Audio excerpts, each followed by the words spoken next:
Sa mga kalye ng Liverpool, mayroong isang grupo ng mga higanteng puppet na nagbibigay buhay sa lungsod.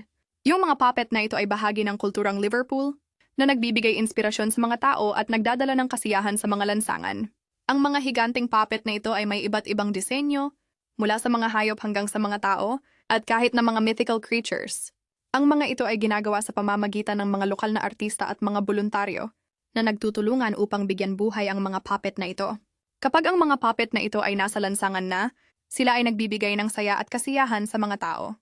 Ang mga bata ay tumatawa at sumisigaw sa tuwa, habang ang mga matatanda ay napapangiti at naaalala ang kanilang kabataan. Ang mga higanteng puppet ng Liverpool ay hindi lamang mga dekorasyon, kundi mga simbolo ng pag-asa at pagkakaisa.